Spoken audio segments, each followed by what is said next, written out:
Hi Tisca, welcome to Indian Express. How are you coping up with the post-COVID world? I don't think it's post-COVID yet, Nikita. I still think it's mid-COVID, so as to say. Um, Reasonably okay, I think. I think if one hasn't had a fatality or lost a near and dear one, and one hasn't suffered from the disease, then I think one can count oneself amongst the lucky few. Talking about your latest stint, you've added another feather in your hat, your directorial debut with Ruberoo. And I mean, we all know firsts are very special. Tell us what you're feeling right now. Tell us something about it. It's kind of interesting that I feel like how true love feels. You know, your very first love feels like I'm getting all those kind of feelings all over again. I'm getting like sleepless nights. I'm getting a bit of I forget for a little while, and then I'm reminded again through the day that, oh my God, it's releasing like tomorrow, and so I get excited all over again, and I'm waiting for everyone's reactions to come in. And Where did the inception of the idea come that you decided that you wanted to direct a short film? Film Ruberoo the story is by my husband Sanjay Chopra and me, and the screenplay is by my wonderful co-writer Namrata Shenoy and me. And so we developed the idea of very often we talk about that the show must go on, but we don't really know what it takes to make the show go on. Nobody peels that layer away. And the veteran filmmaker Raj Kapoor discussed it in Mera Naam Joker, the idea that a performer hides their pain.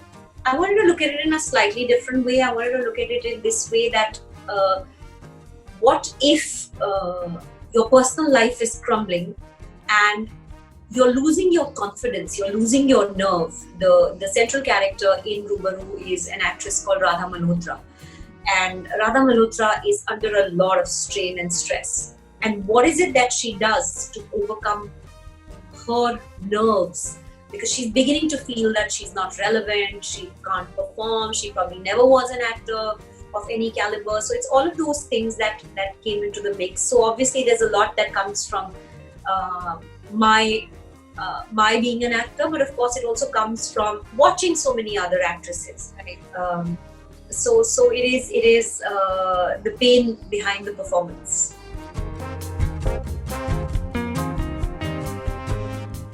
We saw the teaser that you posted on Instagram.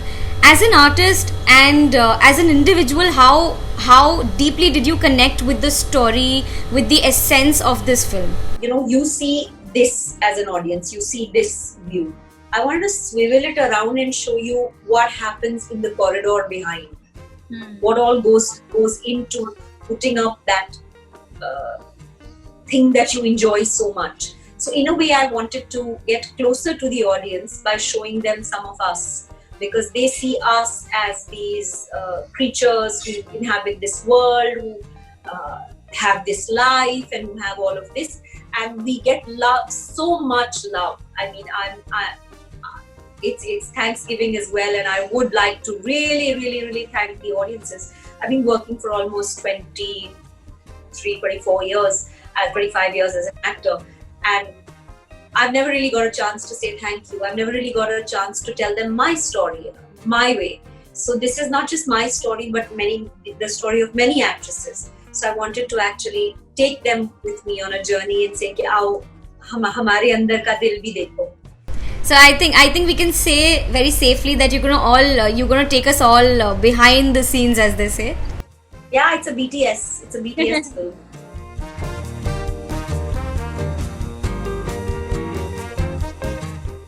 You've carved your niche with movies, television, OTT platforms.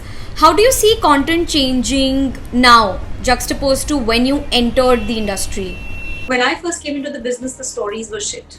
They were absolute rubbish. There was no storyline. One film looked like the other film. Actors were doing 8, 10, 15, 20, 25 films. It was a matter of pride at that point to say कि अरे वो तो 3 shift करता है या ये 5 shift करती है और इसके पास 18 फिल्में हैं.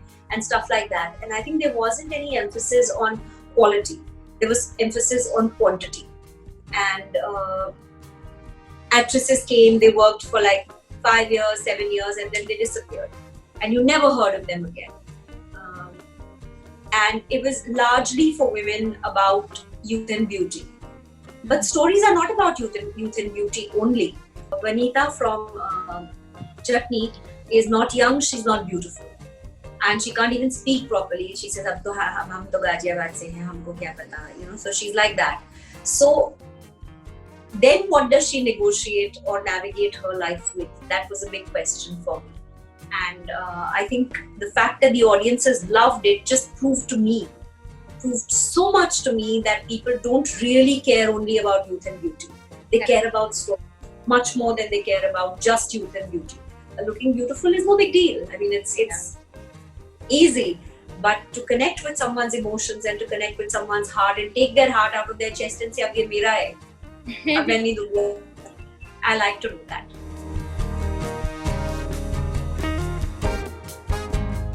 What was your most rewarding character over the years? A number of them, actually. I really enjoyed playing Dr. Meera Anand in Hostages. That was really fun.